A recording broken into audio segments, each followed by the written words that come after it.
The sun was beating down on the quiet cul-de-sac when I heard the sharp voice of Rose Gibson, our self-proclaimed queen of the HOA. She stood in the middle of the road, clipboard clutched like a royal scepter, blocking my wife Alaia's car.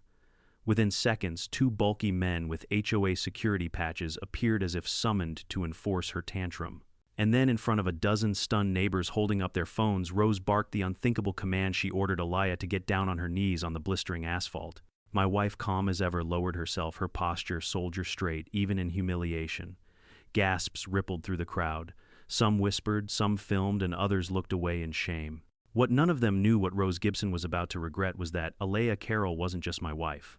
She was a colonel in the United States Army. Before we dive in, let me know in the comments where you're watching from and what time it is right now. You don't move into a place like Westlake Estates thinking it'll turn into a battlefield. The lawns are manicured like golf courses, the mailboxes match in glossy black, and every house seems pulled from a realtor's brochure. On paper, it's paradise. In practice, it's a snake pit because of one woman, Rose Gibson. Rose wasn't just the president of the HOA, she was the HOA. At 55, with her crimson power suits and perfectly stiff blonde bob, she strutted around the neighborhood like it was her personal kingdom. The rules weren't guidelines to her, they were weapons. Grass an inch too tall, fine. Flagpole at the wrong angle, citation. Dog barking more than 3 times in a row, violation notice taped to your door before you finished apologizing. She thrived on control, and the HOA security team, she hired 2 tattooed ex-gym bro types with no real credentials, was her private militia. Now here's the funny thing. My wife and I, Evan and Alaia Carroll, had lived in tougher places. 20 years of military service taught us that discipline matters, order matters, but so does respect. Alaia knew that better than anyone. At 45, she'd already served more than 2 decades in the Army Medical Corps, patching up soldiers in combat zones most Americans couldn't even find on a map. She'd stared down chaos, blood, and battlefield arrogance that made Rose's HOA theatrics look like kindergarten. But here in suburban Virginia, my wife chose quiet. She wanted to run in the morning's garden in the afternoons and sip iced tea on the porch in the evenings. A simple dream after years of service. What Rose didn't know, and what none of our neighbors realized, was that Alaia wasn't just a doctor or a friendly neighbor. She was Colonel Alaia Carroll, recently briefed at the Pentagon on medical logistics for overseas operations. The woman Rose, forced to kneel on the pavement, wasn't someone you bullied into compliance. She was someone you saluted. And me, I'm no soldier. I'm an engineer. I build things, fix things, and keep to myself. But I've got one unshakable rule: you don't mess with my family. Watching Rose shove her clipboard toward Alaia's face that afternoon made my fists clench so tight I thought my knuckles would split. But I also knew my wife. She didn't need me charging in like a fool. Alaia plays the long game. She's calm when others are reckless. And when she finally moves, she moves with the full weight of truth on her side. The neighborhood, too, was full of people who should have known better than to let Rose run unchecked. Westlake wasn't just accountants and soccer moms. We had retired JAG officers, former prosecutors, and at least 3 old Marines who still wore their Corps ball caps with pride. These weren't pushovers. But Rose had ruled by intimidation for so long, most people just shrugged and paid their fines to keep the peace. It was easier to bow than to fight. Until Rose picked the wrong target. That day when Alaia drove up our street, she wasn't breaking any law. She'd stopped at our mailbox 2 miles under the posted speed limit to grab the day's envelopes. That was it. But Rose needed a spectacle. She marched up wagging her finger, shouting about traffic obstruction and endangering the community. Within seconds, the security goons were at her side, puffed up like they were guarding Fort Knox. I swear one of them had his vest on backwards. These weren't protectors. They were props, and Rose knew exactly how to use them. "Step out of the vehicle," Rose demanded. My wife calmly put the car in park and opened the door. She didn't argue, didn't raise her voice.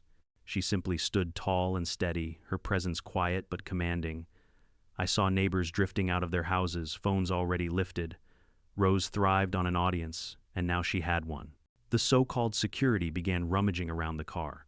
One of them yanked Alaia's medical bag out of the back seat, tossing it onto the pavement. Papers spilled out, documents stamped with Pentagon seals, sealed folders she'd brought back from an early morning briefing.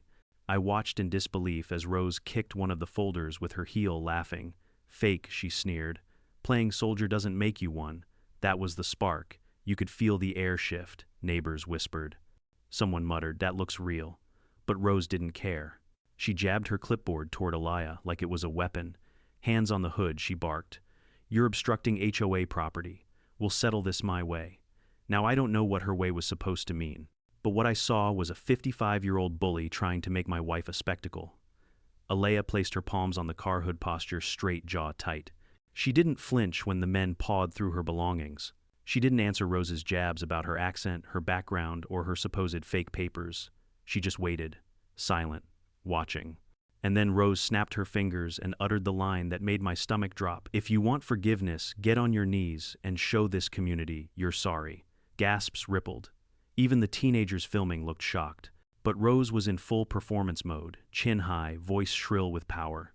The security thugs moved in, pressing down on Alaia's shoulders until she sank to the ground. The pavement shimmered with heat. Gravel bit into her knees. The cameras zoomed closer. My chest burned with rage, but Alaia's face, steady, composed, almost serene, told me to hold. Because what Rose didn't know was this: my wife never kneels in defeat. Not to an enemy, not to fear, and certainly not to a suburban tyrant with a clipboard. She was waiting, patient as ever, for the exact moment when truth would flip this entire circus upside down. And believe me, it was coming. You'd think by now somebody would have stepped in. After all, this wasn't a back alley or some abandoned lot. This was Westlake Estates, the kind of neighborhood where people boasted about their security cameras and their pristine property values. Yet here we were, my wife, Colonel Alaia Carroll, being manhandled by two gym rejects in dollar store tactical vests, while Rose Gibson shrieked like a carnival barker. At first the neighbors hesitated. Phones hovered, live streams rolled, but no one moved closer. That's how Rose liked it. She thrived in the gray zone, loud enough to scare you, petty enough that calling 911 felt too extreme. She'd mastered the art of humiliating people just enough that they complied instead of fought back. But this time, Rose overplayed her hand. "Obstruction of traffic," she announced, like a judge pronouncing sentence. Her voice cracked through the cul-de-sac, bouncing off vinyl siding. "This vehicle will be impounded. This woman is resisting HOA authority." Security searched the trunk. One of the goons, a bald guy with a tattoo of barbed wire snaking up his arm, fumbled with the keys. Alaia stood calm and silent, hands still resting lightly on the hood. She didn't resist. She didn't even blink when he popped the trunk and pawed through her bags. And then it happened. A sealed folder slid out, papers scattering across the asphalt like fallen leaves. Stamped across the top in bold red, "Classified." My stomach dropped. The bald guy bent down, picked up a page, and squinted. He didn't understand what he was holding, but Rose did what Rose always did, she mocked. "Look at this, everyone," she jeered, kicking one of the documents with her pointed heel. "Fake government props. Probably printed from the internet." She glanced at the crowd. "She thinks she can play soldier to avoid a fine." "Pathetic," the crowd murmured. Even through my rage, I heard someone whisper, "That looks real." But Rose had the microphone figuratively and literally. She waved her clipboard like a gavel. "Hands behind your back," she barked. "On your knees. Right here in front of your neighbors. Let them see what happens when you disrespect the HOA." The two guards pressed down. Alaia lowered gracefully, the heat shimmering around her as gravel dug into her knees. I wanted to tear those men off her, but her eyes caught mine, steady, calm, commanding. A silent order: wait. So I waited. Rose, drunk on her own power, leaned in. "You think your titles, your papers, your little act make you special? Not here. In Westlake Estates, I make the rules. I decide who belongs." The words hung heavy. Belongs. As if my wife hadn't paid more dues to this country than Rose could imagine. As if her years in desert hospitals stitching soldiers together under mortar fire meant less than Rose's position at the head of a neighborhood newsletter. The crowd was splitting. Some people, disgusted, lowered their phones. Others zoomed in, eager for drama. A few, mostly the ones Rose had terrorized before, whispered nervously, glancing toward me as if asking silently, "Are you going to stop this?" But Alaia still knelt, not broken, not shamed. Her posture was so straight it almost looked ceremonial. She wasn't giving Rose humiliation. She was biding time. The bald guard rifled through another folder and muttered, "Boss, this doesn't look fake." Rose snapped. "Shut up." Her voice cracked. She snatched the paper, waved it in the air. "Forgery. Stolen valor. It's illegal, you know." She turned to the crowd. "She'll be lucky if we don't press charges." That was the moment I knew Rose had stepped past her safety net. Stolen valor was a federal offense. And accusing someone of it without proof, that was a noose she was tightening around her own neck. I couldn't help myself. I laughed. a short, sharp bark that cut through the tension. Heads turned toward me. Rose's eyes narrowed. "You think this is funny, Evan?" she spat. "Your wife's a liar. And liars don't last in my neighborhood." My wife lifted her head then. Just slightly. Enough for her voice, calm, clipped, deliberate to carry across the crowd. "Your neighborhood," Alaia said evenly. "Funny. I thought this was still United States soil." The silence that followed was electric. Rose's mouth opened and closed like a fish. The guards shifted uncomfortably. I saw it then, the faintest smile ghosting across my wife's lips. The smile of a soldier who knows the tide is about to turn. And right on cue, a sound broke through the heavy air, the distant wail of sirens. Someone, maybe one of the disgusted neighbors, had finally called the real police. Rose tried to rally. She puffed up her chest and barked at the guards. "Hold her, don't let her move. HOA jurisdiction applies until law enforcement arrives. We'll prove she's a fraud." But her voice quavered. The certainty was gone. The neighbors noticed. You could feel the crowd shifting, sympathy leaking away from Rose like air from a punctured balloon. Alaia, still kneeling, tilted her head, eyes calm and unflinching. She spoke softly, just loud enough for Rose to hear. "Careful, Rose. You don't know who you're dealing with." And I swear, just for a second, Rose Gibson paled. The guards hesitated, the sirens grew louder, and I gripped my phone tighter. The evidence was all there. Video witnesses, documents strewn across the asphalt. Rose thought she was orchestrating a humiliation. What she didn't realize was that she'd built the stage for her own downfall. The escalation wasn't ending. It was only beginning. The human mind does strange things in moments of humiliation.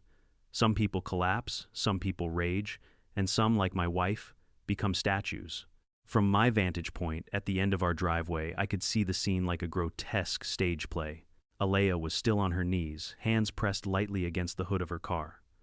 The late afternoon sun made the asphalt shimmer, turning the road into a black griddle. Rose Gibson, in her blood-red suit, towered above her like a director orchestrating a cruel performance. The two security thugs flanked my wife, their shoulders tense, their eyes darting nervously toward the growing crowd. And oh, what a crowd it was. Westlake Estates had never shown up for anything unless it was free wine at a community mixer, but today the cul-de-sac brimmed with bodies.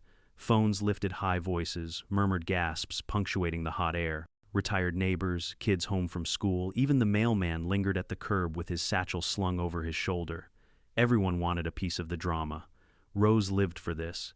Her eyes glittered with a sick kind of joy, like a queen reveling in the humiliation of a rival. "Look at her," Rose barked, turning to the crowd. "Too good to follow the rules like the rest of us. Now she knows what happens when you defy the HOA." Her words oozed authority, but I heard the tremor underneath.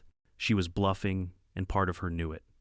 Still, the cameras were rolling, and Rose would never surrender her spotlight willingly. Alaia didn't flinch. She stayed silent, her spine straight, her gaze fixed somewhere in the distance. I knew that posture. It was the same one I'd seen when she waited for medevac helicopters in desert heat, surrounded by chaos but utterly unbroken. My wife wasn't kneeling to Rose. She was kneeling to buy time. The silence of her resistance unnerved the crowd. A few neighbors started whispering more loudly. "This isn't right. Is she even allowed to do that? Someone should stop this." Rose snapped her head toward them. "Quiet. Unless you want to be next." That shut them up for the moment. Then one of the crosstown neighbors, a wiry Vietnam vet named Mr. Harris, stepped forward. He raised his phone higher and said loudly, "I've seen this before. Didn't like it then, don't like it now." The effect was immediate. A ripple of discomfort passed through the crowd. The live stream comments scrolled faster. Even the thugs shifted uneasily, sweat beading on their foreheads. But Rose doubled down. She jabbed her clipboard at Alaia's shoulder. "Confess your violation, Mrs. Carroll. Admit you endangered this community. Ask forgiveness from your neighbors." The absurdity of the demand made my stomach turn. Forgiveness. For stopping at our own mailbox. Alaia finally raised her head. Her voice was calm, measured, but it carried. "I will not confess to lies." Her words sliced through the air like steel. The crowd leaned in. Even Rose faltered, blinking at the unshakable calm in my wife's tone. I couldn't stay silent any longer. "This is illegal, Rose," I shouted, my voice echoing down the street. "You're crossing a line you can't uncross." Rose turned on me, eyes blazing. "Stay out of this, Evan. Your wife broke the rules." "She will answer to me." The arrogance was suffocating. My fists curled, but again Alaia's eyes met mine, steady, commanding, a silent reminder. "Not yet." The guards pressed on her shoulders again, forcing her lower. Gravel dug into her skin. A murmur of anger spread through the crowd. One woman gasped. She's bleeding as she zoomed her phone in on the scrape at Alaia's knee, and then the whispers turned into voices. Let her go, Rose. This is abuse. You're going too far. Rose spun her control, unraveling. Quiet, all of you, she shrieked. Her voice cracked with desperation. This is HOA business. You don't understand the authority I have. The words echoed back at her hollow, pathetic authority. No one here had voted for a public flogging. The sirens were closer now, faint but undeniable. Rose heard them too. Panic flickered across her face, but she masked it with bluster. Hold her there until the police arrive, she ordered the guards. We'll have proof she's impersonating the military. Stolen valor is a federal crime. A collective gasp rippled. Accusing someone of stolen valor wasn't just reckless, it was dangerous. The crowd's murmurs turned sharp critical. People weren't just observers anymore. They were witnesses, and they knew it. Alaia's lips curved into the faintest smile. Not mocking, not triumphant, just knowing. She looked up at Rose and spoke clearly enough for every microphone and live stream to catch. You don't know who I am, Rose, but you're about to find out. The street went still. Even the guards hesitated, their hands slackening on her shoulders. Rose's face drained of color. For the first time since I'd known her, she looked small. And as the sirens wailed, louder lights flickering at the far end of the street, I realized this wasn't just a spectacle anymore. This was the beginning of Rose Gibson's downfall. Because the thing about forcing someone to kneel is this: the moment they stand, they rise taller than ever. And my wife, Colonel Alaia Carroll, was about to rise. If there's one thing Rose Gibson never imagined, it was silence working against her. For years she had thrived on it, neighbors too timid to argue, too polite to resist. But now, as my wife knelt on the burning asphalt, the silence around us wasn't obedience. It was anticipation. Everyone felt that something was about to break. The police sirens grew louder, the blue and red lights flickering faintly at the end of the street. The guards stiffened. Rose, pale but still clinging to her authority, barked one last order. Hold her there, don't let her move. Her voice cracked desperation leaking through, and then my wife moved. With steady grace, Alaia Carroll rose from her knees. The two guards, caught off guard by her sudden strength, stumbled back. She wasn't violent, she didn't shove or lash out. She simply stood tall and, unyielding, her chin lifted as if she were back on parade grounds. The crowd gasped. Phones zoomed in, catching every detail. Gravel still clung to her knees, but her posture was immaculate. She wasn't a victim. She was a soldier. Rose sputtered. You stay down. That's an order." My wife's voice cut through her shrill command like a blade through paper. Calm, deliberate, resonant. "My name," she said, pulling a small black leather case from her pocket, "is Colonel Alaia Carroll." The world froze. She flipped open the case, revealing her military ID and credentials, the kind stamped with seals and holograms you can't fake at Kinko's. The insignia gleamed in the sunlight. "United States Army Medical Corps," she continued. "Pentagon clearance. Active service." Her words rang with authority, echoing against the stucco walls of our perfect little suburb. The crowd reacted instantly. Someone gasped. "She's real." Another voice whispered, "Colonel, she's a colonel." Rose's face drained of color. Her mouth opened, then closed like a fish, gasping for air. She had built this entire charade on the assumption that my wife was just another neighbor she could bully. And now the facade cracked. One of the guards muttered, "Oh hell," and took a step back. The other let go of Alaia entirely, his hands raised as if to prove he wanted no part of this anymore. But Rose, she doubled down. She always doubled down. "Forgery," she shrieked, her voice trembling. "She's lying. This is stolen valor." It was the worst thing she could have said. The neighbors erupted not with support but with outrage. A retired Marine named Stevens shouted, "That's a U.S. military ID, you idiot." Another neighbor, a lawyer, snapped, "You just accused an officer of stolen valor on camera. Do you know what you've done?" The live stream comments poured in, dozens of voices scrolling across screens. "She's legit. Colonel Carroll is the real deal. Rose is finished. This is abuse of power." Alaia didn't argue. She didn't need to. She stood there, credentials displayed, dignity radiating from her like armor.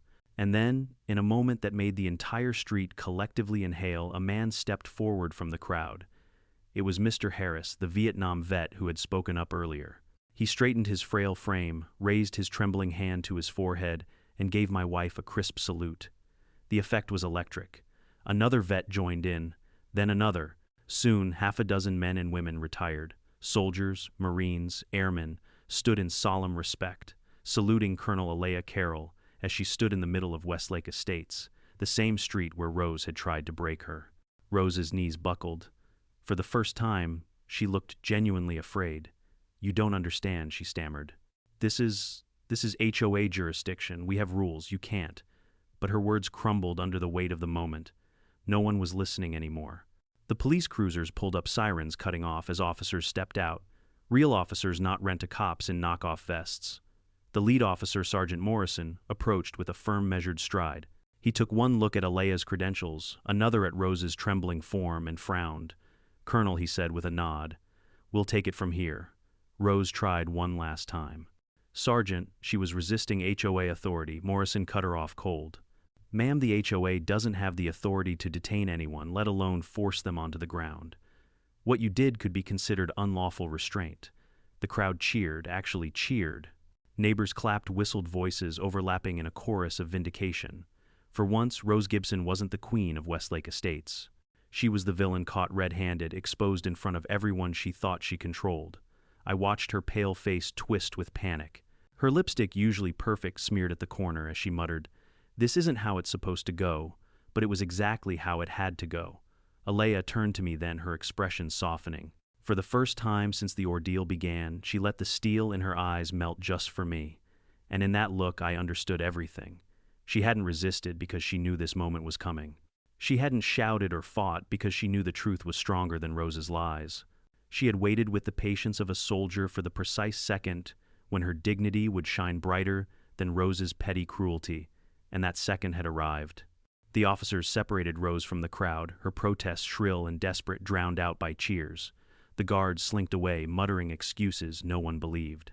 And my wife, she stood taller than ever, a living reminder that real authority isn't taken by force, it's earned by service, sacrifice, and integrity. The revelation was complete. The neighborhood knew, Rose knew, and judging by the look in Sergeant Morrison's eyes, the legal system was about to know too. For the first time in years, Westlake Estates felt free. The second Sergeant Morrison acknowledged Alaia as Colonel, the entire atmosphere shifted. It was like watching a stage set collapse in real time. Rose Gibson, who had strutted around for years as if the HOA bylaws were the 10 Commandments, suddenly looked like a trespasser at her own show. The crowd, once hesitant, was now emboldened. Neighbors who used to whisper complaints in private found their voices. "We told you she went too far," someone muttered. Another shouted louder, "About time." The ripple became a wave. The sound of clapping, even laughter, rose from people who had lived too long under Rose's clipboard reign. Rose tried to fight back, of course. She always did. "This isn't fair," she shrieked, pointing her manicured finger at Alaia. "She disrespected the rules. She endangered the community. You can't just let her." But her words withered. Alaia didn't raise her voice. She didn't need to. She simply stood tall, uniform straight, though she wore civilian clothes, and looked Rose directly in the eye. "Respect is earned," Alaia said quietly, "not demanded through fear." The sentence landed harder than any shout could. People stopped clapping. They just watched their faces shifting, some ashamed for having complied with Rose for so long, others relieved to see her power finally cracking. The guards, those two knockoff enforcers, looked like children caught shoplifting. One tried to slip away down the sidewalk, but Morrison snapped, "Stay where you are." The man froze, shoulders slumped. Without Rose to back them, they weren't bullies. They were just hired hands exposed for what they were, unlicensed muscle. I'll admit something, I savored the look on Rose's face. For years I had bit my tongue, paid the stupid violation fees, endured her endless memos about proper hedge height. But now, under the weight of truth, she was unraveling. The police began taking statements. Neighbors crowded forward, eager to talk. "I saw her force Mrs. Carroll down," one woman insisted. "I've got the video." Another neighbor, a retired prosecutor, told Morrison, "She ordered those men to detain Colonel Carroll without cause. That's unlawful restraint. He even offered his card." Rose shrieked, "This is a witch hunt. All of you are jealous because I keep this community safe." But the crowd wasn't buying it anymore. They had lived under her safety long enough to recognize it for what it was: control. Then came the moment that sealed it. Alaia stepped forward, not to attack, not to gloat, but to address the neighbors directly. She raised her voice just enough to be heard by all. "I've served my country for more than 20 years, she said, her eyes sweeping across the faces of the crowd. "I've treated soldiers on battlefields where chaos ruled, where life and death balanced on seconds. Never, not once, have I forced a man or woman to their knees. And I will not kneel to an HOA president who confuses authority with tyranny." The words struck like lightning. A hush fell. Then, unexpectedly, applause erupted, louder than before, stronger, unified. The vets saluted again. The lawyers nodded. Even the kids who had been filming cheered their live streams, capturing every second of Rose's downfall. Rose staggered, red-faced, her clipboard trembling. For the first time in her life, she wasn't in control of the narrative. Morrison stepped closer to her. "Ma'am, I'll need you to come with us. We'll sort this out at the station." Rose tried one last trick. She pointed at the ground where Alaia had knelt at the scattered papers. "She staged this. This was all a setup. She planted those documents to make me look bad." The lie was so absurd that laughter broke out in the crowd. People weren't afraid to laugh at Rose anymore. And in that laughter, I saw the empire she built crumble. The officers confiscated the guards' fake badges and vests, shaking their heads at the poor imitations of real authority.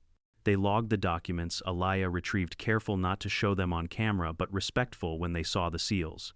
Morrison himself addressed her with a crisp, "We'll ensure everything is returned securely, Colonel." And there it was, the reversal. The HOA queen who had ordered my wife to kneel now stood powerless, pale, and shaking, surrounded by the very neighbors she had bullied for years.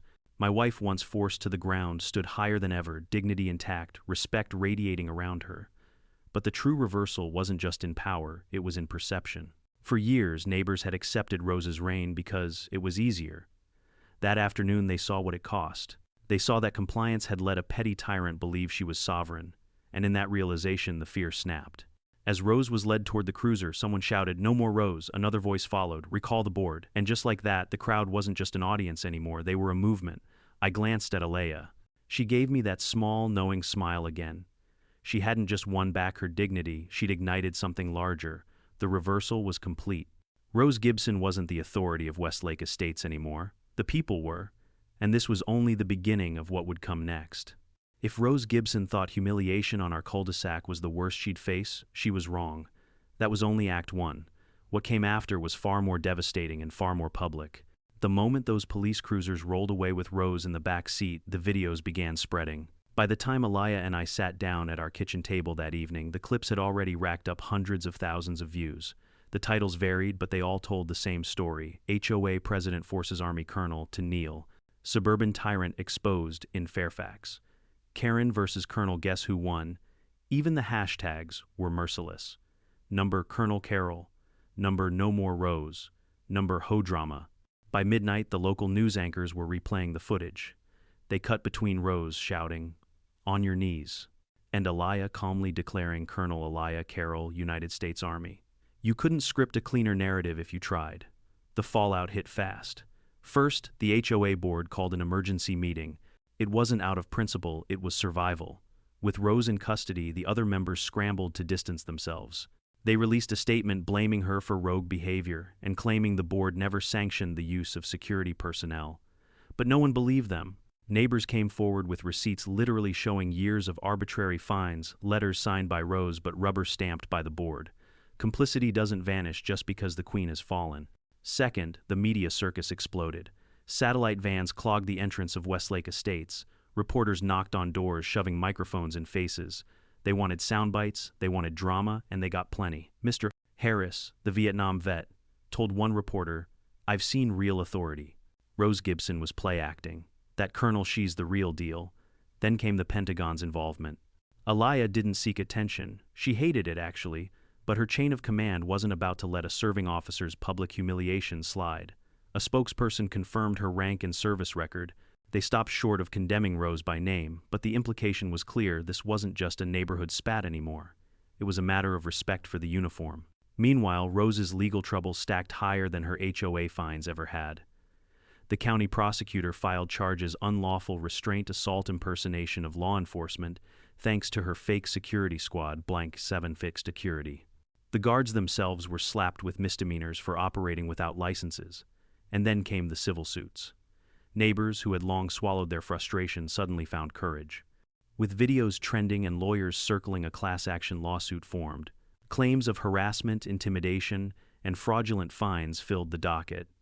Rose's once loyal enforcers became witnesses against her. By the end of the week, she faced not just criminal court, but civil liability in the millions. The irony was delicious. Rose, who had weaponized rules and fines against everyone else, was now drowning in them herself. But the most surreal moment came when Congress got involved. A congressman from Virginia, eager to ride the viral wave, announced he would draft legislation to curb HOA abuses. He called it the Carroll Amendment. I nearly spit out my coffee. Alaia, of course, stayed calm through it all. She attended the HOA recall meeting, not as a victim, but as a resident. When neighbors stood up to demand Rose's permanent removal, Alaia only said one thing: this community deserves better than fear. That was it. Short, dignified, undeniable. Rose's house became a symbol. Overnight for sale signs appeared on the lawn, slapped there not by realtors but by pranksters. Someone even projected the words "No HOA" above the law onto her garage door one evening. The laughter echoed through the cul-de-sac. The final blow, though, came from within the HOA itself. The insurance company that covered the association, yes, even tyrants need liability insurance, announced they would not cover Rose's legal expenses. Willful misconduct, they called it. Translation: she was on her own. I sometimes wonder if Rose realized the magnitude of what she'd lost. For years, she'd thrived on the illusion of control. But control built on intimidation is like a sandcastle, one wave one, Colonel Carroll, and it collapses. Watching it unfold, I felt a strange mix of satisfaction and sadness. Satisfaction because justice was being served, and sadness because it had taken so long. How many neighbors had suffered quietly under Rose's clipboard reign? How many had paid bogus fines instead of fighting back? But the lesson was loud now, broadcast across every news station, and social feed power without accountability will always implode. By the end of the month, Rose was gone, house sold, reputation in tatters, her name synonymous with HOA tyranny. And Alaia, she didn't boast, didn't revel. She simply went back to her routines, her morning jogs, her garden, her quiet evenings with me on the porch. Except now, when she waved to neighbors, they waved back with gratitude, not fear. They knew who she was, not just a colonel, but a woman who refused to kneel to injustice. The HOA, once Rose's personal empire, had been flipped inside out. A new board was elected, one promising transparency, fairness, and respect. They even scrapped half the ridiculous bylaws Rose had created. For the first time in years, Westlake Estates actually felt like a community. And every time I walked past that stretch of asphalt where my wife had been forced to her knees, I remembered the moment she stood tall and revealed the truth. That wasn't just a revelation, it was a revolution. The weeks after Rose Gibson's fall were the strangest I've ever lived through in suburbia.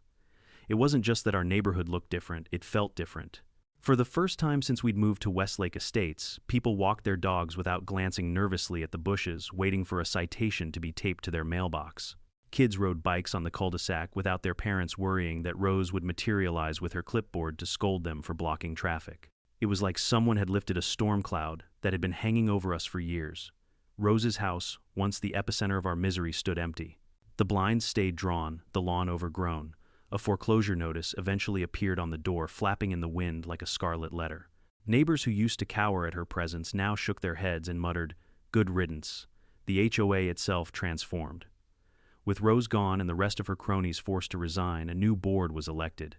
For the first time, the meeting was packed, not because people feared punishment, but because they wanted to participate. There was laughter, genuine discussion, even arguments that ended with compromise instead of threats. Rules that had been absurd, like banning welcome mats that weren't neutral color or forbidding holiday lights past 9 p.m., were tossed out with unanimous votes. At that first meeting, someone stood up and suggested an official apology to Alaia. My wife declined. She didn't want recognition, she didn't want to be a symbol. She simply said, "Treat each other better. That's enough." But the neighbors couldn't let it go. They wanted a reminder, something permanent to mark the day the HOA's petty tyranny ended. So one afternoon, without fanfare, a small plaque appeared near the stretch of asphalt where Alaia had been forced down. It read, "No HOA is above the law, in honor of dignity defended." I'll admit it brought tears to my eyes. My wife just shook her head, amused, but I caught her smiling when she thought no one was watching. The legal system kept grinding away. Rose fought hard, of course, hiring lawyers who tried to spin her actions as misinterpreted enforcement, but the videos spoke louder than any defense. The jury saw her bark, "On your knees," and then saw my wife calmly identify herself as Colonel Alaia Carroll. The contrast was damning. She was convicted of unlawful restraint and abuse of authority. The guards testified against her in exchange for lighter sentences, revealing that Rose had promised them official HOA security licenses that didn't exist. The judge didn't hold back in his remarks. HOAs are meant to maintain property standards, not to terrorize their residents. Rose was sentenced to 2 years in county jail, plus hefty restitution to cover legal damages. But here's the irony. The real punishment wasn't prison. It was her reputation. Rose Gibson's name became shorthand for suburban tyranny. Late-night comedians made skits about her. Online forums used her as a meme. And in every HOA in the country, her story became a cautionary tale, pushed too far, and you could end up like Rose. Meanwhile, Alaia's quiet dignity became its own kind of legend. Veterans groups invited her to speak, but she politely declined. She wasn't looking for fame. She just wanted to mow her lawn in peace. Still, wherever she went in the neighborhood, people stopped to thank her. Kids called her Colonel Carroll with awe in their voices. Even the toughest old Marine down the block saluted her whenever they crossed paths. For me, the change was personal. I'd always admired my wife, but seeing her stand so calmly under Rose's abuse and then rise taller when the truth came out changed me. I realized strength isn't about shouting the loudest or throwing punches. Sometimes it's about enduring with patience, waiting for the right moment, and letting the truth speak louder than rage. In the end, the neighborhood healed. Westlake Estates wasn't perfect. We still argued about garbage pickup times and whose dog barked too much, but it was ours again. It belonged to the people, not to one woman's ego. And every time I walked past that plaque on the pavement, I remembered the day dignity defeated arrogance, and my wife proved that even in the pettiest corners of suburban America, justice still mattered. When I think back on it, the strangest part isn't how much noise Rose made, it's how much silence we allowed. For years, neighbors whispered about her abuses, rolled their eyes, paid her fines, and went back inside. We all knew something was wrong, but we convinced ourselves it was easier to put up with her than to fight back. That silence gave her power, and that's the lesson I'll never forget. Bullies thrive not because they're strong, but because good people stay quiet. The moment someone stands up calmly, firmly with dignity, the illusion of control shatters. My wife didn't shout, didn't rage, didn't strike back. She simply stood. And in standing, she reminded us all what respect and authority really mean.